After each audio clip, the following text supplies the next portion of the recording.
asked me about the scroll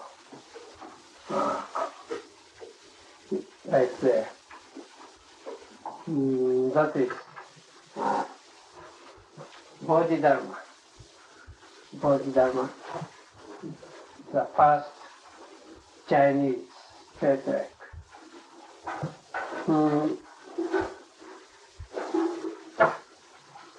He came to China. We don't know exactly when, but 500, maybe 10 or 11. He came to China. He was a prince of some country near India, Koshikoku in Japanese. And he was one of the many teachers who practiced Zen in India, and he came to China. And that's a famous story about him. But before I talk about him, I want you to explain something about those scrolls.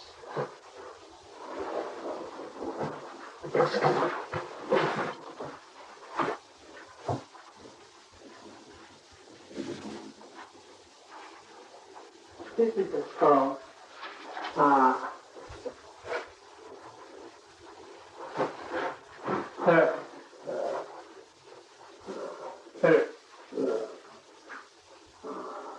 Later, we can hang it until he wants it. Here it says for master. This is in Chinese transliteration of his name.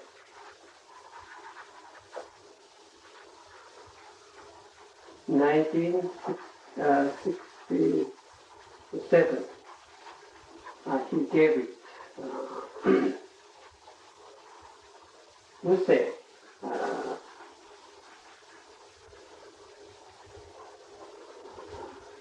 the man who painted this scroll. And here it says one deed, which all one deed he crossed the Yangtze River. And after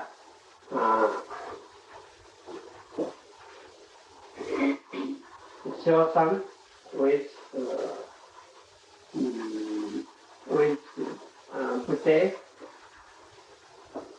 he crossed the Yangtze River and went to the Gi. And this is Gi. In Chinese painting, which is called Nanga, they write some poem or something with painting. And Chinese people call painting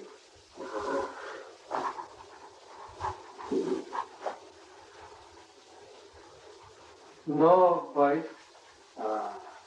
poem, which has no voice. So usually they put some poem on the painting.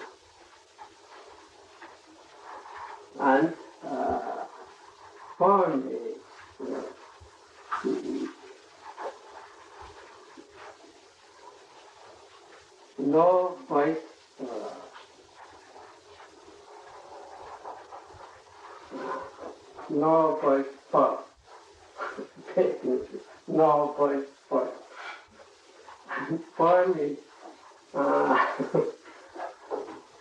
Form is no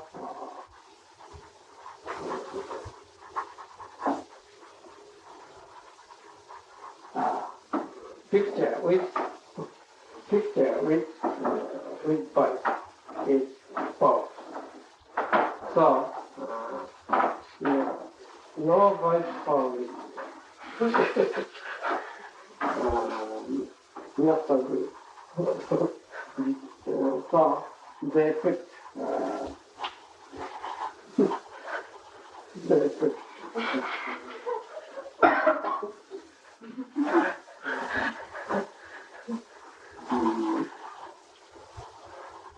picture with voice, which is form.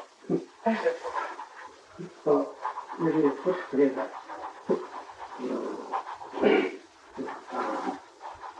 The score become part. Form is one part, picture only form. And picture has form which has no voice. Even the Bodhidharma, you cannot say. So we put form on picture. Anyway, it is quite almost all the Chinese picture has form, especially Nanga.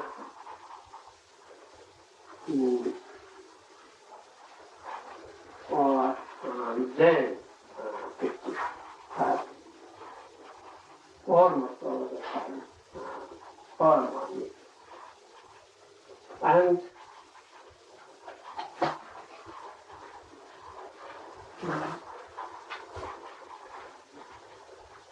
those scrolls are very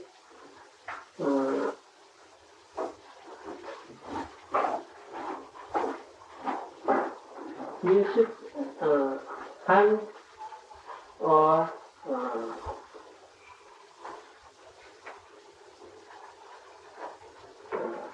when you hang, you should roll as much as you can before you take up. And we use some something like this, a stick, or else,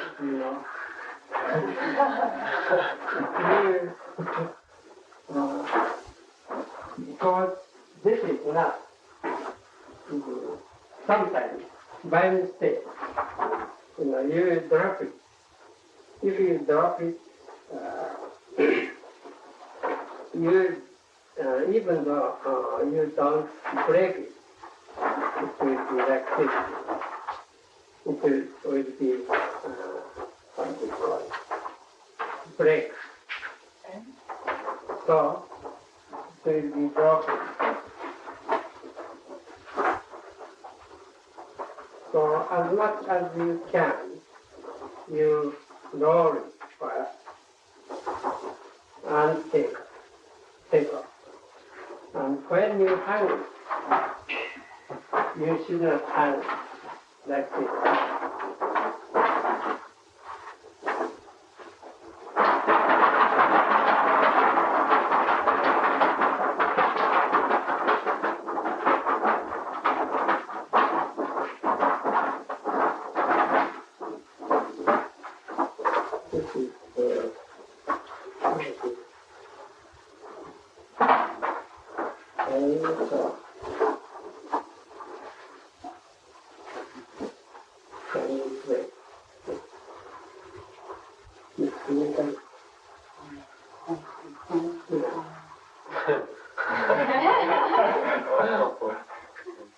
Made in Hong Kong.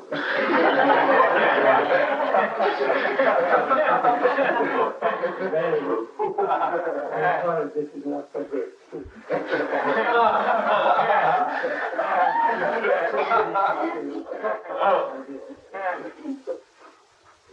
too thick, so it comes out like this easily.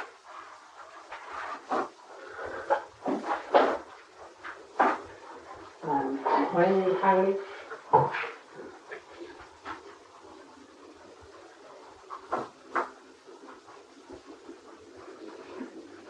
without opening, you still hang it and then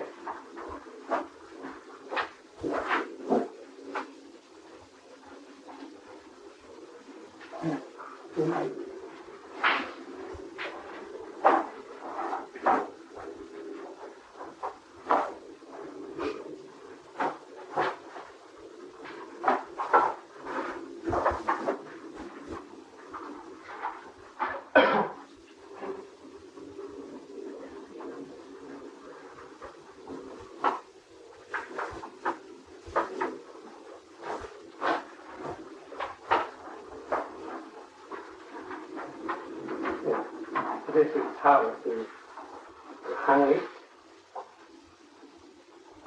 And when you take off, you roll it first.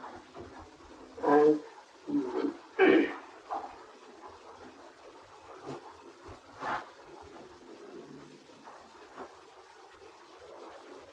this is something fixed. You should know if you have clothes. You should do in that place, or else you will have many wrinkles. And if there are many wrinkles, it is not so valuable anymore. It should be perfectly smooth.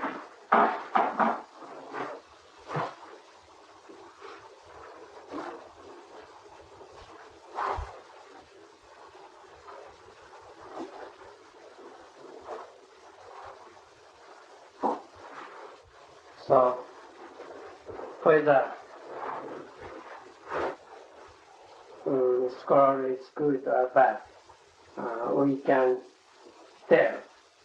But when you take hold of the feel of the scroll, when you take hold of scroll like this, if it is good one, it's a very soft feeling and very carefully treated because it is variable. So, and some scroll which is treated badly, even if it is good, we don't pay so much money. If it is good, just when you look at it, before you open it, you can tell how valuable it is. So how you treat it is very important.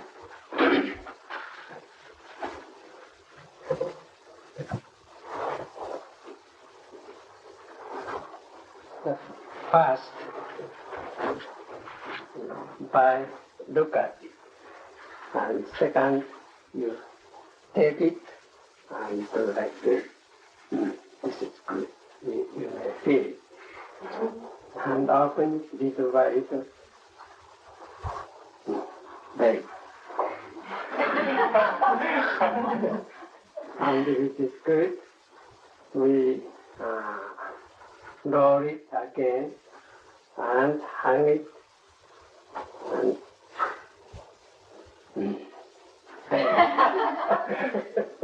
And that is how we appreciate.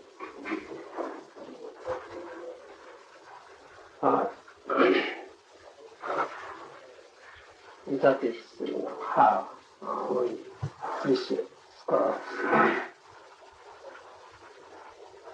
And we should not hang same scroll all the time. If you do so,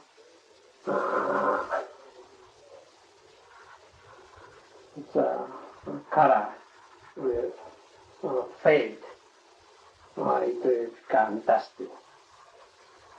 So we have to change once in a while and change for something else. And we should always, once in a while, we should hang it. If you don't, scroll will become morbid. So it is pretty difficult to treat it. That is why old scrolls, even the old one, looks like quite new, if it is good one and well treated one. Now, Bodhidharma, when he came to China, he visited Emperor Wu or Buddha, and there were famous questions and answers.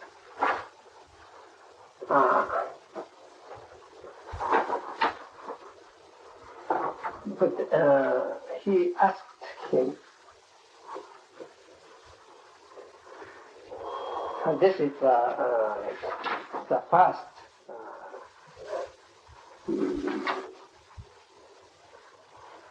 subject of blueprint record.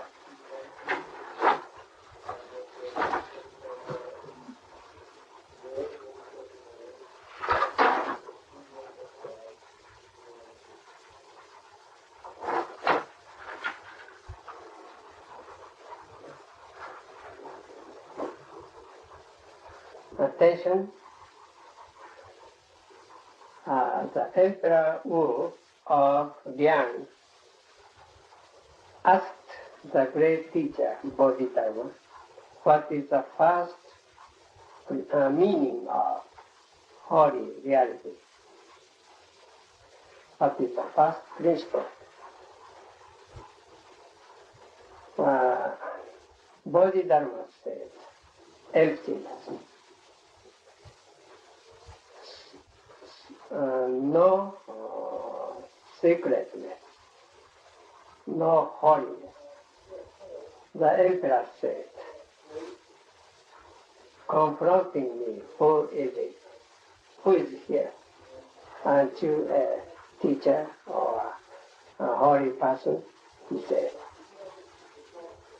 Bodhidharma said, I don't know. The emperor did not accord. Thereupon, Bodhidharma crossed the river and reached the land of Wei in Japanese.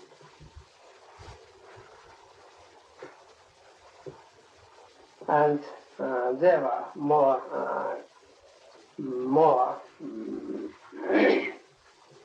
questions and answers. Bodhidharma asked him, I helped building temples and supported many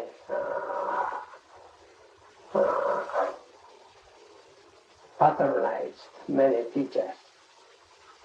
What is the virtue of my deed? Bodhidharma said, no merit.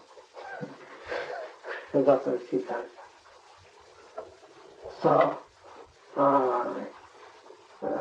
the emperor couldn't understand what does he mean by no virtue.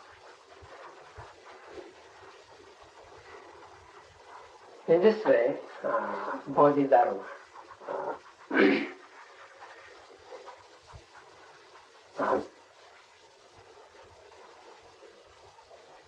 started his question and answer in China in first part of the 6th century.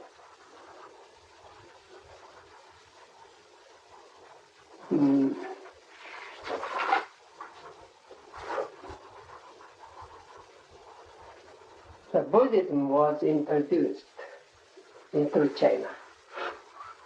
The first part of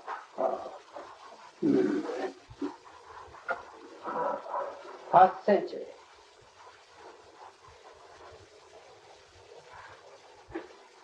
And many scriptures were translated into Chinese. And by the time Bodhidharma went to China, there were many schools of Buddhism. Do you know Pure Land School? Pure Land School was there already, and Tendai School, and Sandong also. There were many schools where there were many schools established already.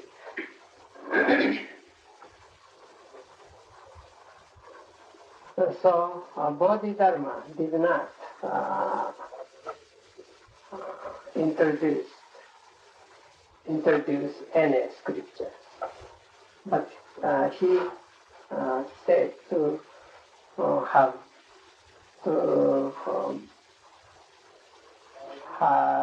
brought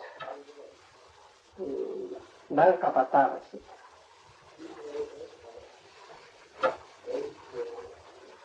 But he did not bring any scriptures, or there were no need to introduce any more scriptures.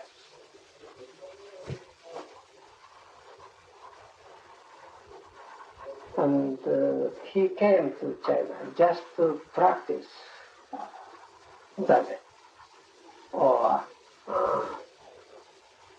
to bring the teaching into practice. He came to China. That is why he came to China. And what we should remember is there were many Indian Zen teachers at that time, and he was one of them. Recently, as we sort of priests put emphasis on Bodhidharma's Zen, or sixth spiritual Zen, or Zen in early Tang dynasty. So some people,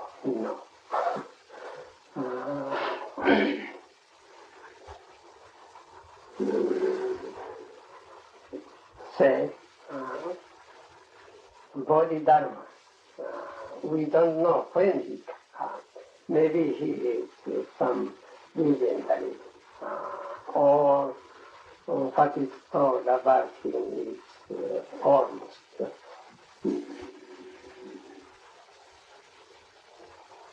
is not historical.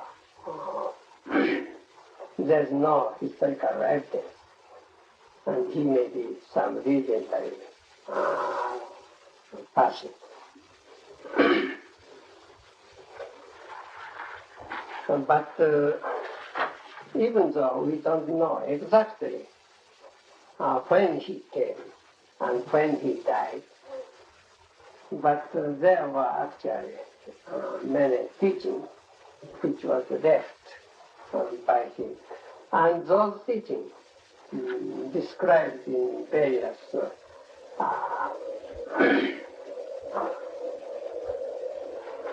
books is not safe. That is why, there are some doubt whether it is historical person or not.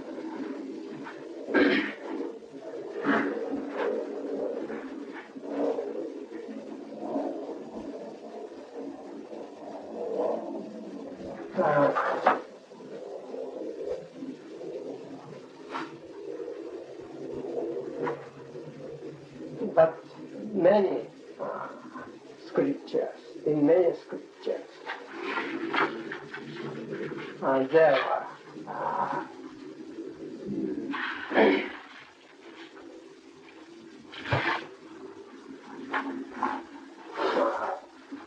various records about the second patriarch and the third patriarch.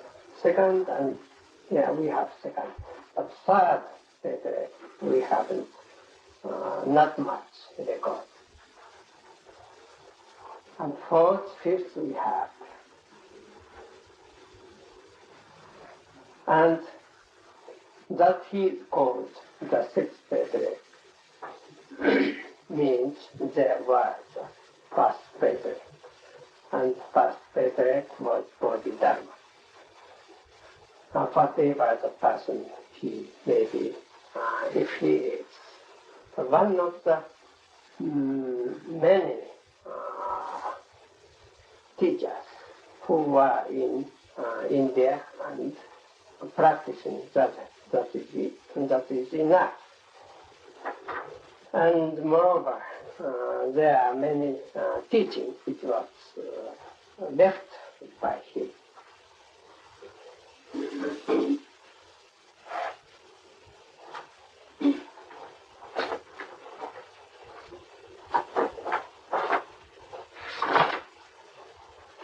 And this, I don't know who are you in front of me. What is the first principle? The emperor asked. I don't know, he said. I don't know.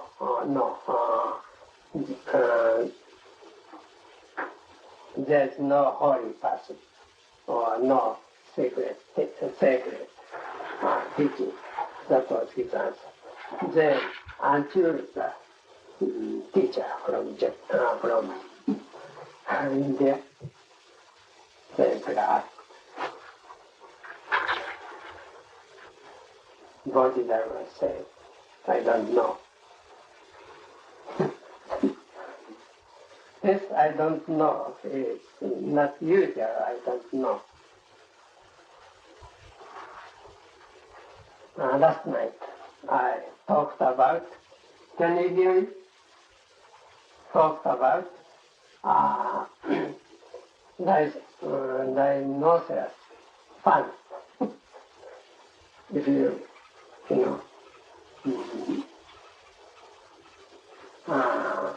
if you bring to him, it is too late, as the scripture says. If the rhinoceros fan is the first principle, whatever you say, that is not right, or it is too late. Before you say something, it is right. If you say something about it, you are already put limitation to it. So it is not right. So Bodhidharma, if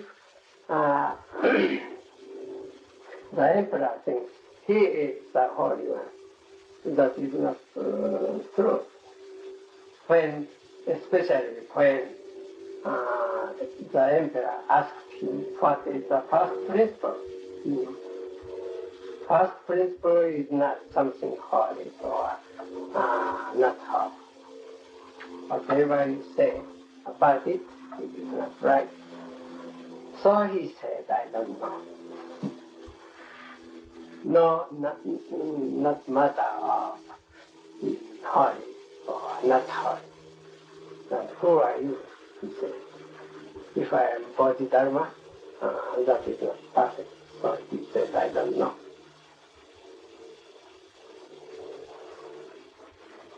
So since then, the sixth paper, when the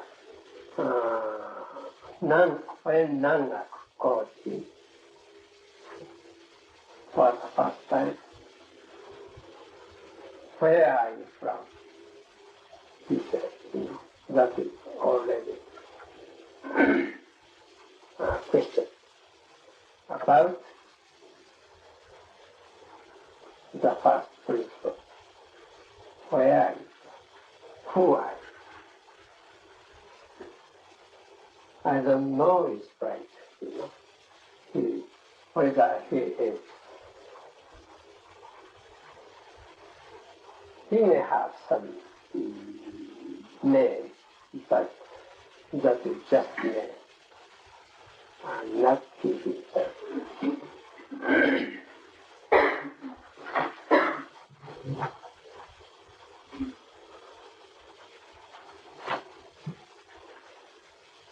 This kind of question and answer started from Bodhidharma.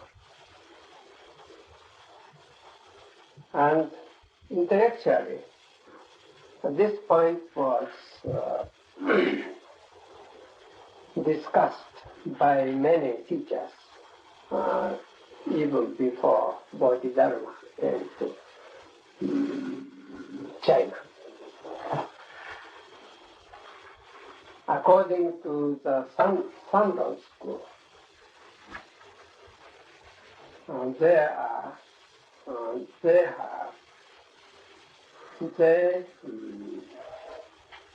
understand or they classify our teaching in two: the first principle and the second principle. The second principle is the principle which we can study and talk about intellectually. And the first one, something which we cannot talk about. If we talk about it, it is already the second principle. So we classify our teaching in two.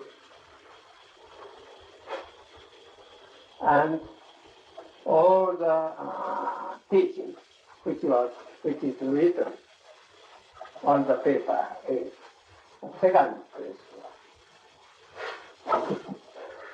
The first principle is,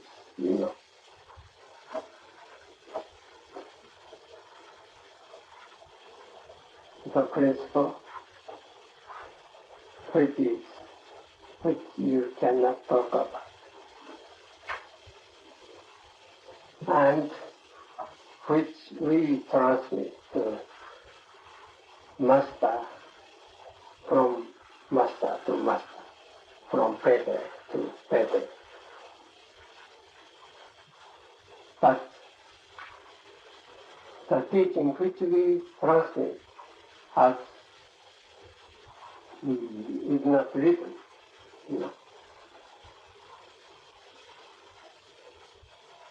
So how we transmit it to one? That is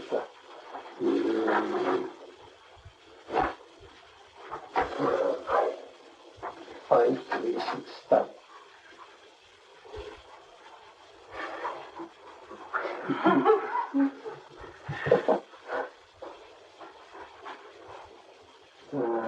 And according to Sendai school, there are, aspects of being and non-being. And the third aspect includes being, aspects of viewpoint, being and non-being, and it is something beyond being and non-being. That is the third aspect.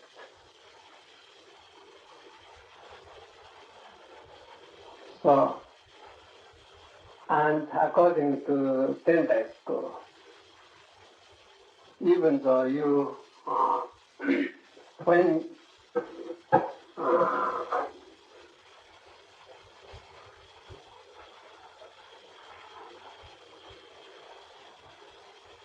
according to the third aspect, you cannot arrange our teaching this way or this way.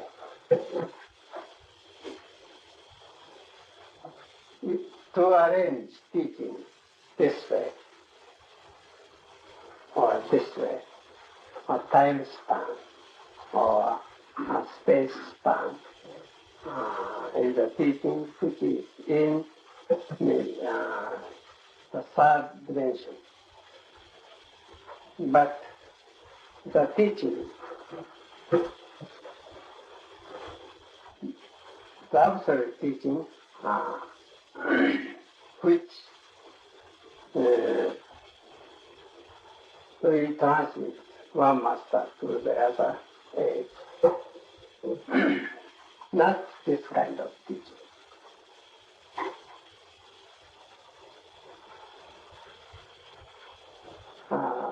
According to Tendai school, it is so. So whatever, and according to Shingon school, the something which is told by Buddha is not, we cannot authorize anyone or any teaching by what was told, teaching, what was told by Buddha. How we authorize teaching is according to the Shingon school. Daimit Sutra, which is the supreme teaching, which was told by Buddha, and which was told by Buddha to without any audience. If some, this is very funny, but if the teaching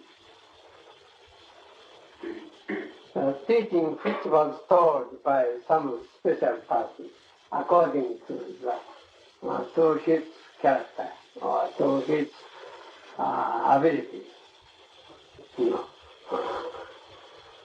is not absolute teaching because it was told by him, like a medicine to the patient. If patient changes, teaching will change. So it is not absolute teaching. But Daimit Sutra, which was taught by Buddha to himself, is the only teaching which we can depend on. But this is not complete understanding. That is why then put emphasis on our practice. Whatever the teaching is, which was told by someone, is not absolute teaching. This is traditional understanding of our teaching, not only Zen, but also for every school of Zen, Buddhism.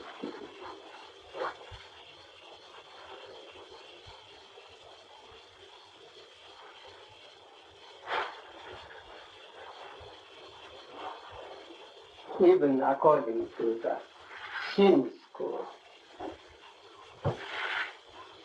who believe in Amida Buddha as the savior of sentient beings. This is also true.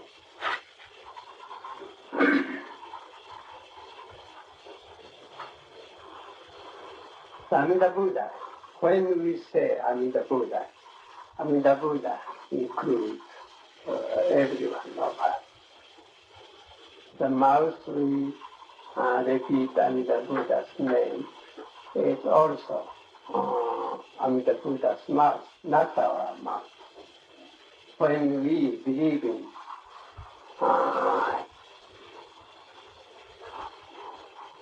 when we practice, when we repeat his name with this idea, then that is to believe in Amida Buddha. It is not because we repeat his name that we that Amida Buddha saved us, but because all of us originally Amida Buddha, a part of Amida Buddha. So the only thing is we should do is to believe in him. That is our idea, understanding of or how we believe in Amida Buddha.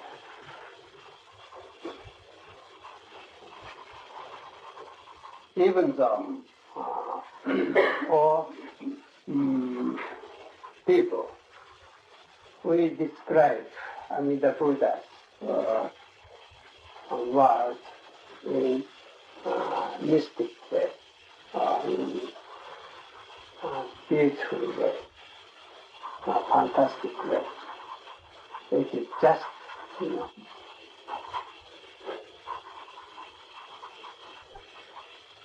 good devices of Buddha.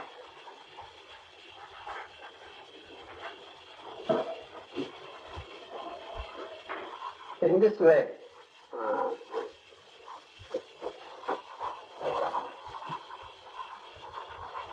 before Bodhidharma came to China,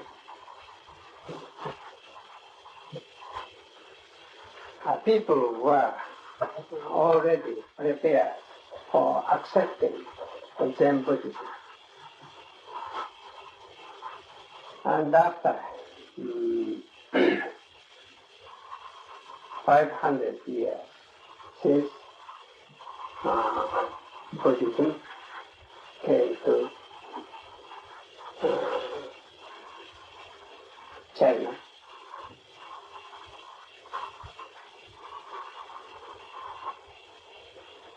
Buddhism became more and more stronger and stronger, and at last Zen Buddhism almost covered whole China from the end of Tang Dynasty. But it took pretty long time, maybe 700-800.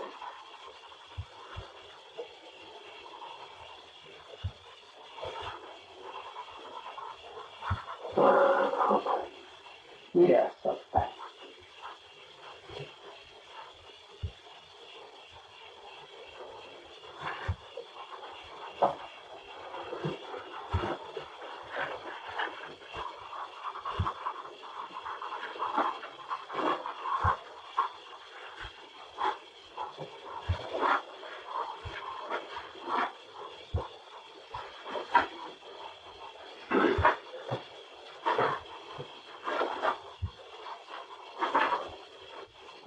As I was asked about that score, I explained more about the Bodhidharma and the situation.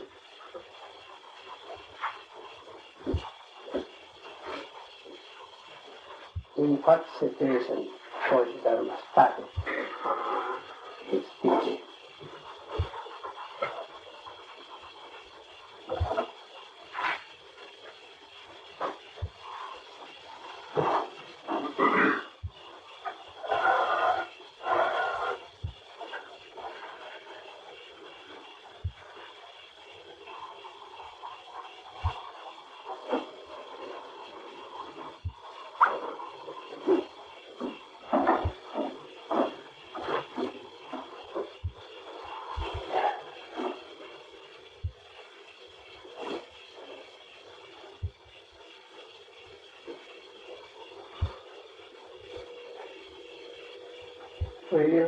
If you have questions, and if it is too hot for you, you can play. It is called Atman, or big self, changing to small self, especially teacher self. And big self changing to small self, and there were many various religions, independent religions for sake of religion, not for sake of people. So Buddha started. Buddha, at first, he wanted to be saved, to protect his people as a prince. But he found out it was not possible. So he tried to protect his people in his true way, and he started to study various languages, and he found out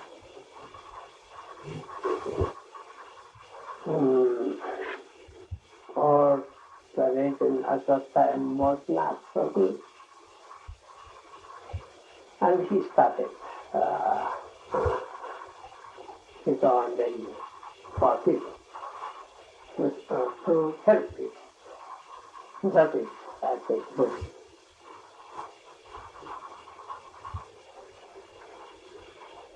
So many teachers, even many teachers at that time, converted to Buddhism.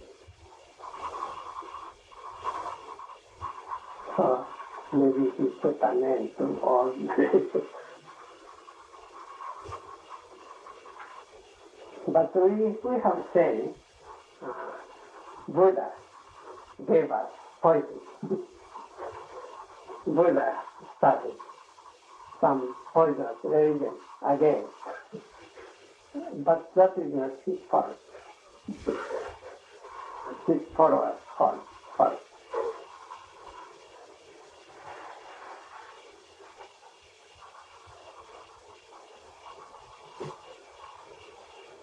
And it is, all the religion is good if we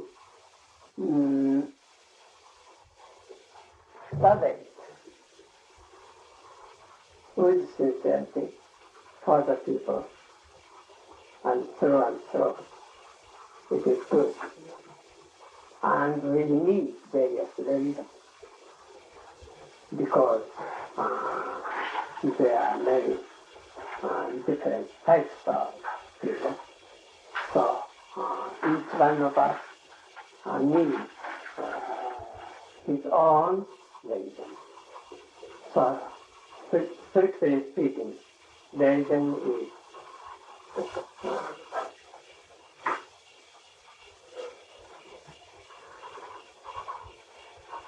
should be his own.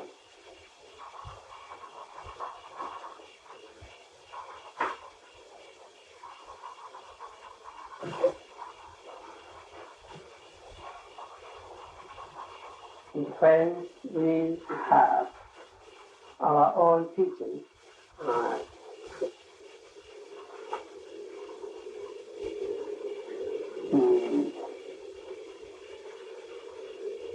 mysteriously enough, it becomes a true teaching. And we can communicate with each other. This is also true.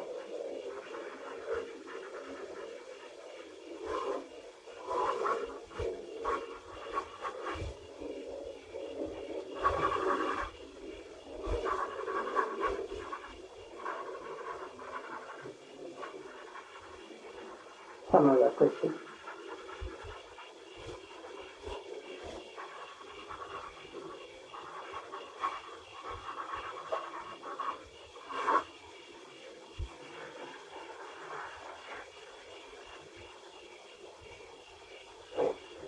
The other night you compared practice to an unbroken band of pure white silk stretching for 10,000 miles.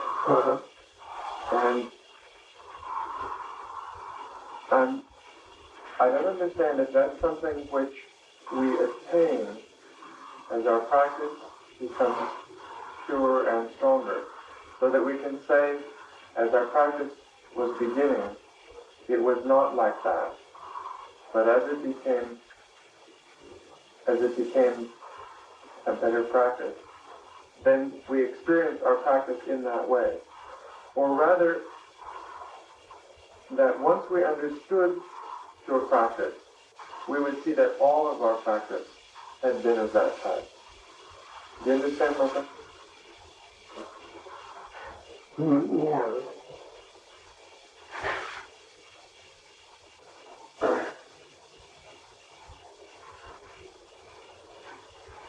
It is both, And before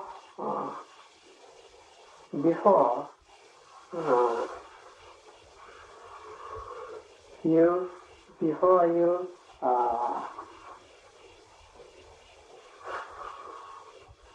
realize our religion or practice through and through, there were religions, But after you understood religion, there's no religion, because we are always with it, and we are struggling with the same problem. What we are doing is not different from everyone is doing. We find out this truth after going through various understanding and attaining. We come to the starting point again, and on we follow this way with it. So that is, the point after you went through religious experience. So, and at the same time, it is starting point of religion. So both.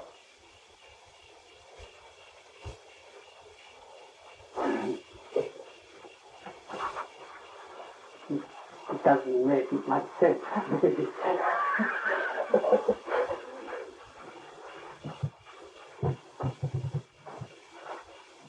It looks like someone's lying. Where's David? Do you have some questions? I can't choose between them now. You can't choose between them now.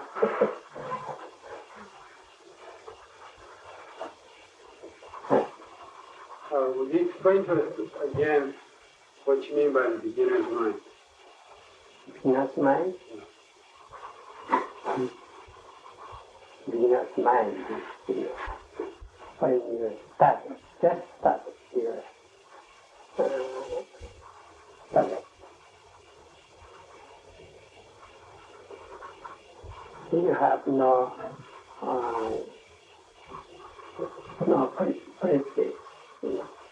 preconceived ideas.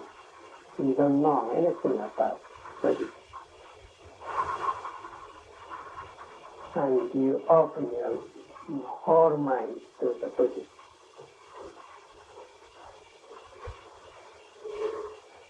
That is beginner's mind.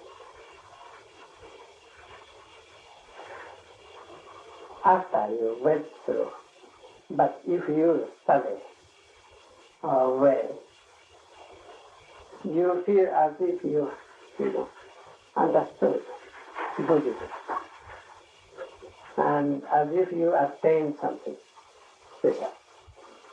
That is quite good. But at that time, you just lose your beginner's mind.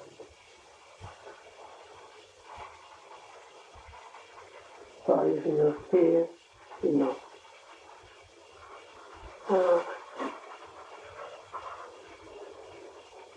even though you study Buddhism, you should like to study more. And your study is not good enough. Then what you study is Buddhism. You understand? That is not much.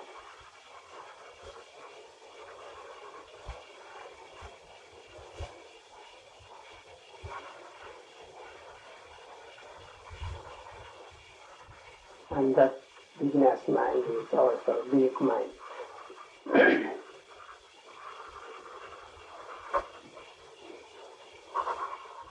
Why? Is my answer is acceptable? Many times I think the beginners, they know more than when after study. Then they feel that they don't know anything. When you first come, you think you know a lot.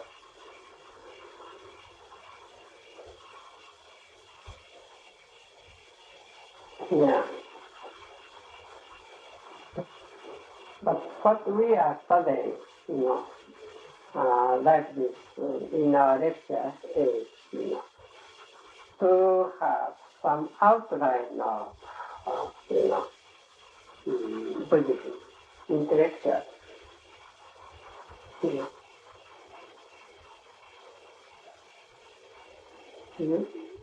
Without some outline of teaching or suggestion, you cannot practice, you cannot study. That is why we give you some advice or framework of Buddhism. And to point out to some important points in your study.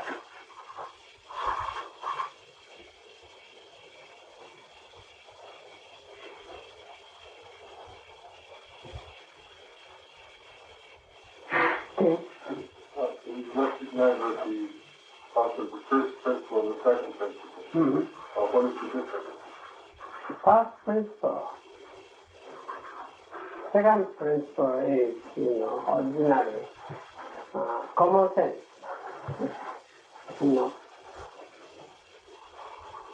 No teaching which is for patience is the second principle. But people know this is just for some particular patient. So there must be, some absolute teaching, which is for everyone. People, Buddhists seek for some teaching, which is permanent.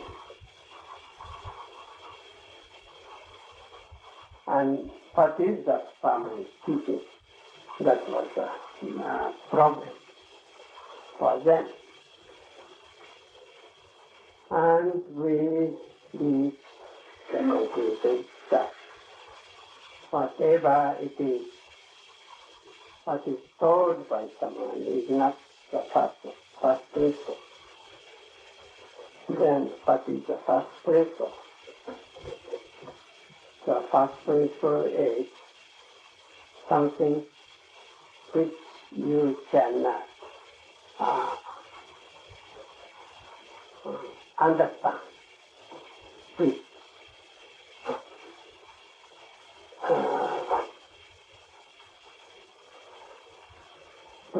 there is no approach. That is the first principle. But doesn't the second principle depend on first principle? Depend on, but the way it depends on is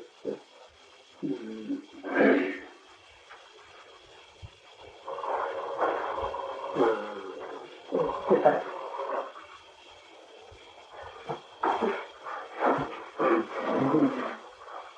So even though you extend the second principle, you cannot reach the first principle. If you add one and one and one, how many ones you add, it will not add in infinity. So, the infinity, or the first principle, is something beyond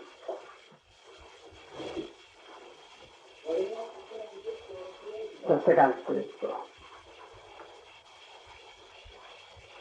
Or you may say the viewpoint is quite completely different.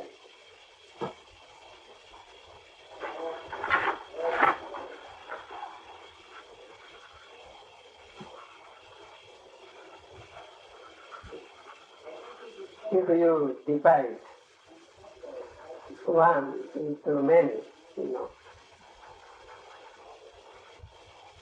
if you add, one after another, how long you add one after another, it cannot be infinity. But if you divide the absolute one in many ways,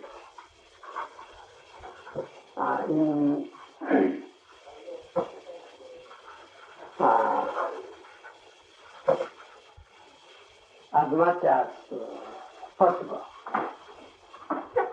So that is, instinct.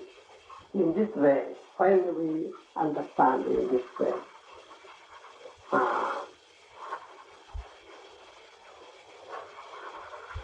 we can say we are a part of it,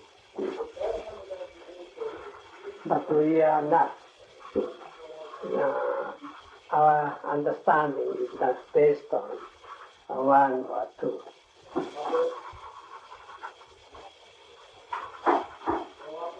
Our understanding is based on something outside, which we don't know. But we may be a part of it. When we understand in that way, we are a part of it.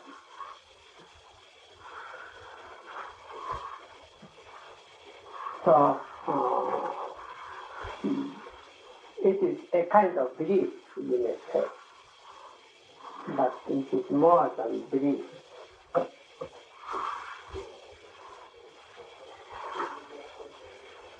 It should be true. or else we cannot exist here. Big hypothesis.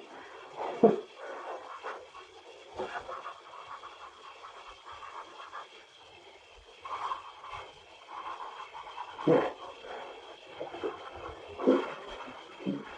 There's no other way to accept in this way. And we should know that we are even a part of it, more than that. If we say we are part of it, the true relationship to the Absolute One will be lost.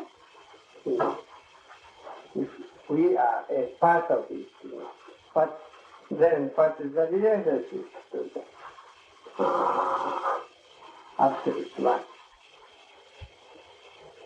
Part of it.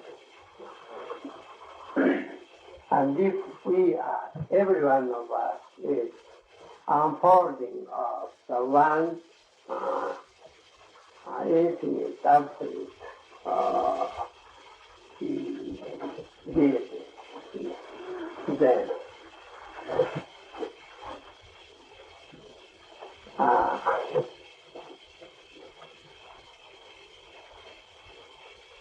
the meaning of each person will be lost.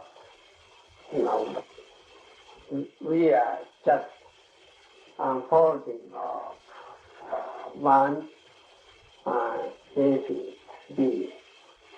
So what each one of us lose our sense of meaning of being. So we are not even unfolding of the Absolute One. For we are not even a part of it. So if you think to this extent, you will find out what is the Absolute One.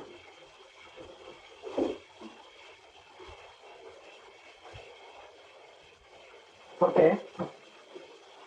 Not part of it. And we are not unfolding of one being. So, say something. Who are you? No word.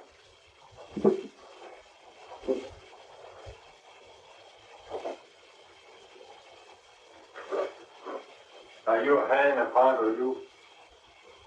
Huh? Are your hand a part of you? Yeah, my hand? Yes. No. It is, you cannot say my hand is part of me.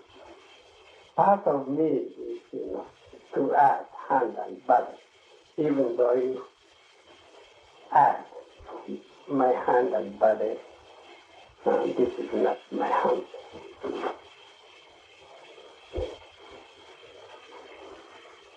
If my hand is extended, body of me, then my hand is body. Why, hand has some different activity or ability. The meaning of hand will be lost if my hand is extended body. Something more. Hand is something more than my body. You see? So hand is hand and body is body in this sense. But it is, as you said, part of me. But it is not even part of me. It is because hand has its own ability and my body has quite different ability.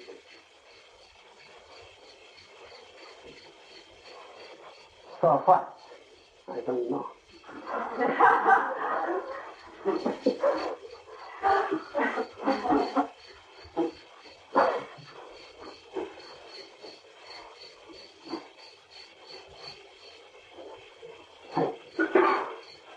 Sorry. Roshi, sometimes when I'm doing something that's very difficult, or, for example, in Zen, trying to sit continuously without moving, or keep my gaze always at the floor ahead of me where it should be, I feel that I'm inhibiting myself, that I'm almost inhibiting. I feel almost as though I'm inhibiting myself, like putting myself on a little black box and killing part of myself.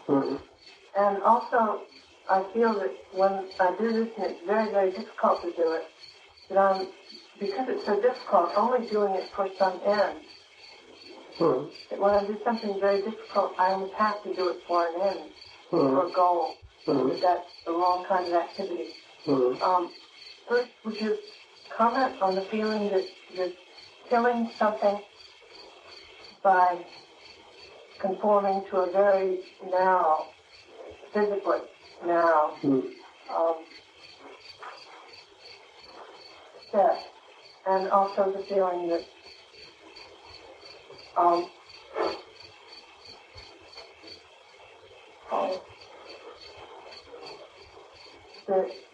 whether you should continue to do something that's very difficult, to conform to this narrow set, even if you think you're doing it for a goal.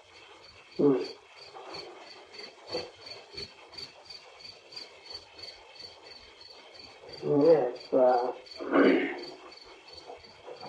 we are practicing actually, aiming at goal, But that goal, what is the goal is the point. The goal is to find goal in each moment is that goal.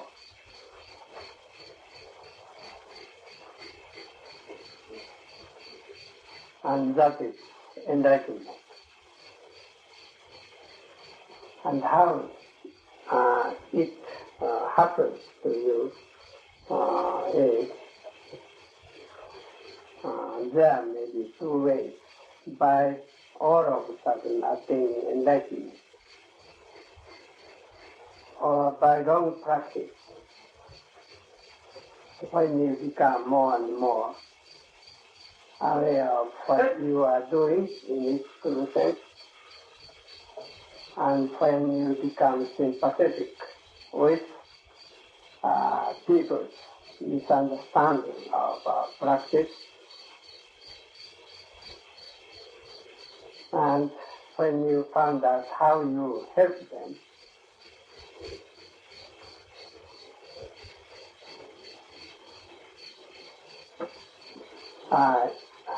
you will find out that you have come to some point where you can help others, even though you do not attain enlightenment. Just like this,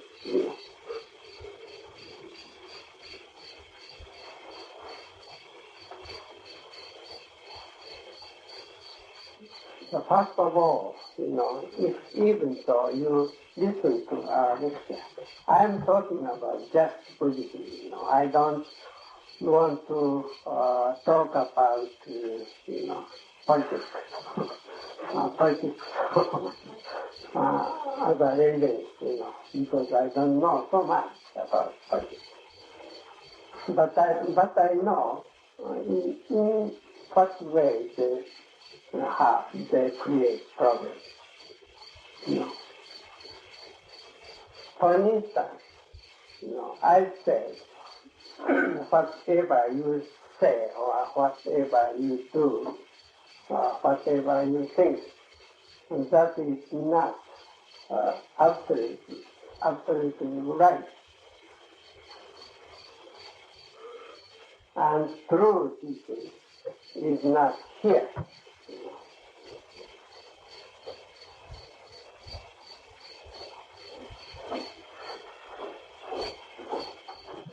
The first kind,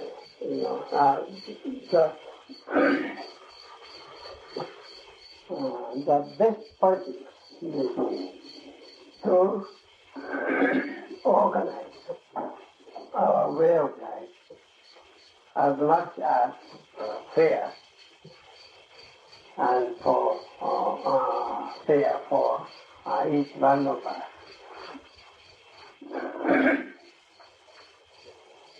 And sharing our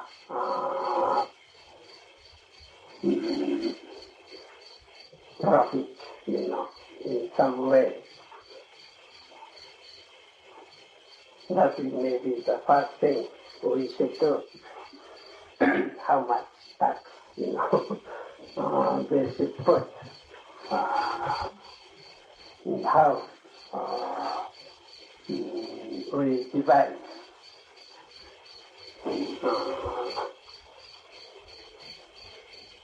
the money we need is maybe the most important point. And next maybe will be to find various positions for their party according to his ability.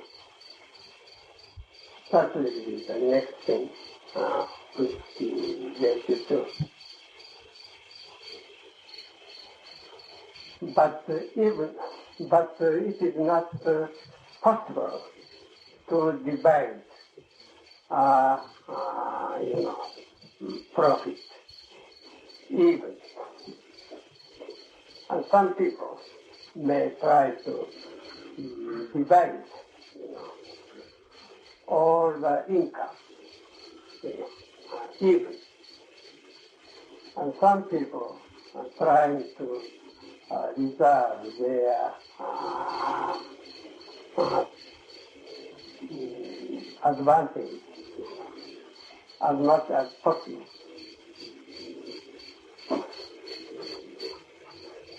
With some reason. And in that way, they think it is possible to organize our life in perfect way. But that is not possible from the beginning. To some extent it is possible, but if it is the matter of one's own character or one's own religious understanding or culture, difference of culture, it is not possible to measure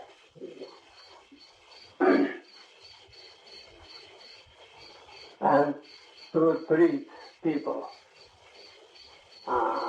in most absolutely fair is not possible. But some people think it is possible. That is why we must fight with each other. And we have to have various opinions. And they fight at the risk of their dignity. This is their work. To lose the fight is to lose the dignity of each one's character. So they have to fight it out. But there's no reason why we should fight when it is not possible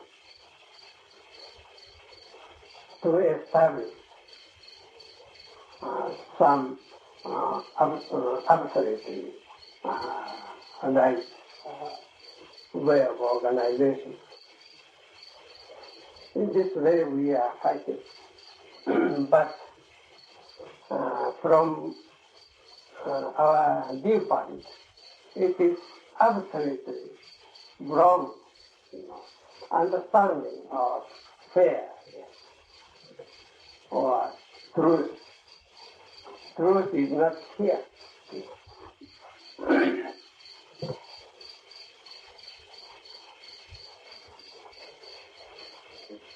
The truth is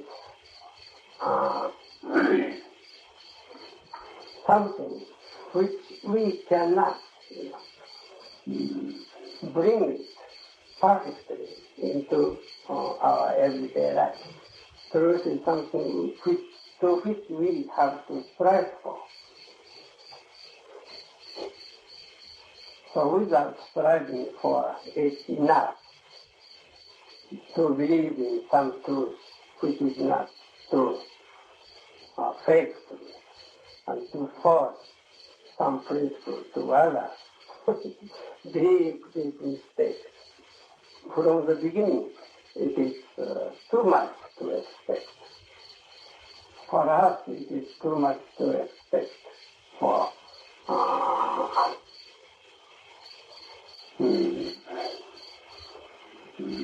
government. We cannot expect so much for the government. And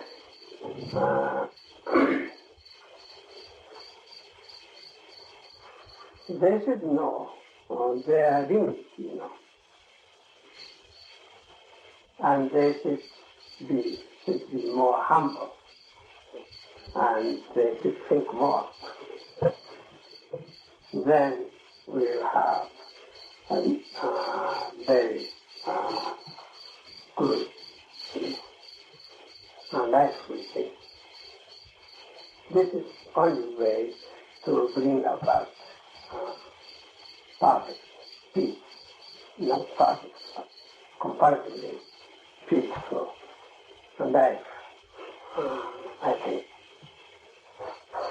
You see, all those confusions caused by misunderstanding of the truth. What I am talking about is something, unworthy, or maybe you think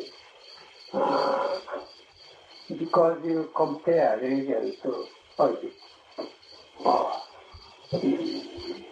some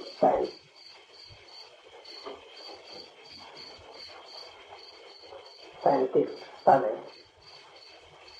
so it is difficult to understand. But religion is something different in the way of understanding of our life. So you should study something in some different way. I'm trying to read a monk about koan teaching at 22. And while I'm reading it, I think I understand part of it. As soon as I close the book, I forget everything. I can't remember the things that I read. And I think, when I was in school, I think I did the same thing with the textbook. I had to memorize. I really got a lot of trouble to memorize things. I didn't really know them. I could have memorized. I don't know what to say. I think that is enough, I think. But maybe better to. I want you, if possible, to not compare, but to organize teaching and what you study from book. You find that relationship.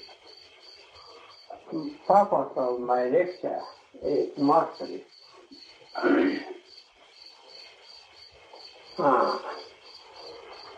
to give you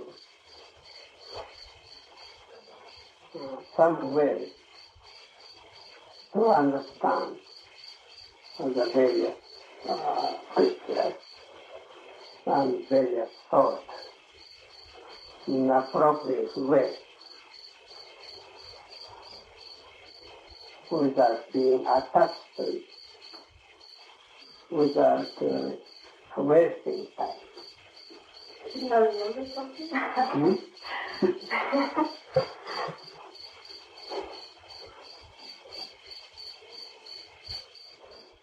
There's no need to. If you forget, it's all right. Because if you doubt, if you have doubt something on it, you will not forget. Because you understand it, you forget. Because you have no problem in understanding it, so you forget. If it is difficult to understand, you will think. You have to think more about it, so you cannot forget. That is again and again.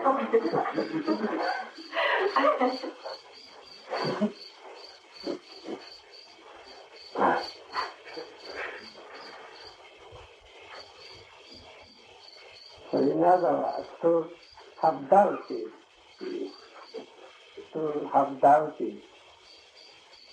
means you understood something from the book.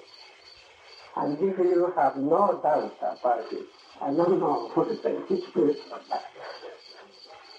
It's one of the truths, whether you understand it completely or you didn't, because you didn't understand.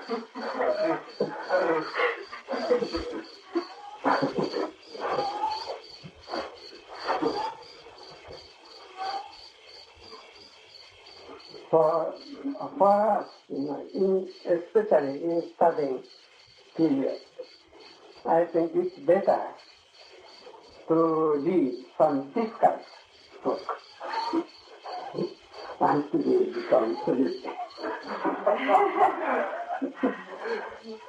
And if you become sleepy, you read with your mouth. And over again. Then it will help you. It may be better to read many books.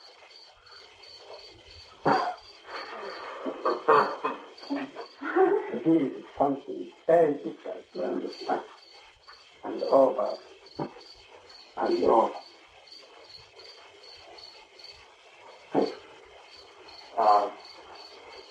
I can say now that I'm 21 years old and that my body is young and it's not giving me too much trouble.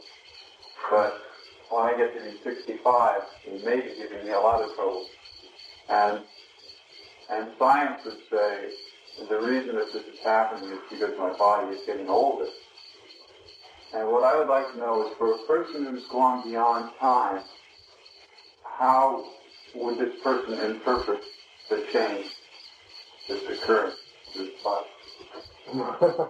Beyond time.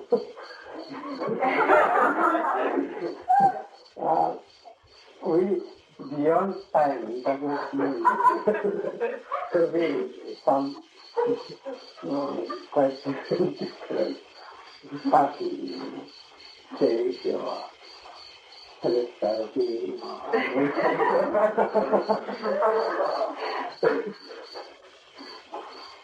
or to which or to make sense or something.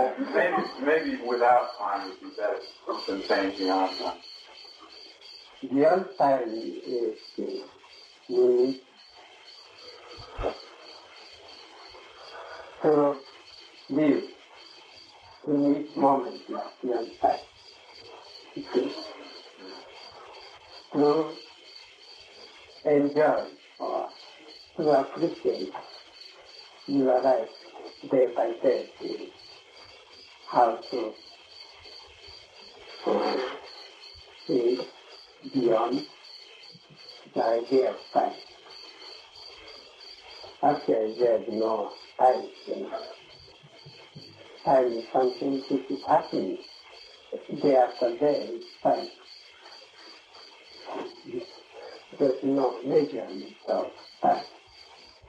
You may say clock is measuring, but that is not true. Well, then how do you interpret change, or is there change at all?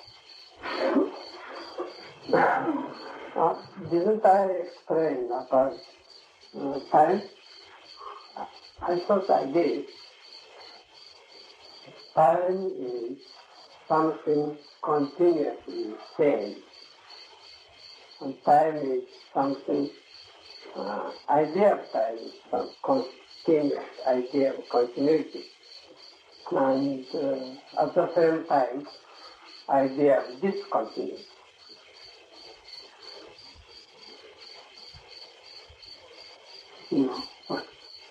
When I say it is 35 past 9, it is time is idea of discontinuity. It is going, but we say it is 37 minutes after 9. We cannot say so, but if we cannot say so, there is no reason why we have a clock. Because of that, when we use clock, we have the time, idea of time, as the idea of discontinuity of time. But actually it is going, so time is idea of continuity. So time is something, idea of time is idea of continuity and discontinuity. So we understand one reality in two ways, continuity and discontinuity, which is, two pair of opposite ideas and contradict with each other. So in contradiction, there is reality.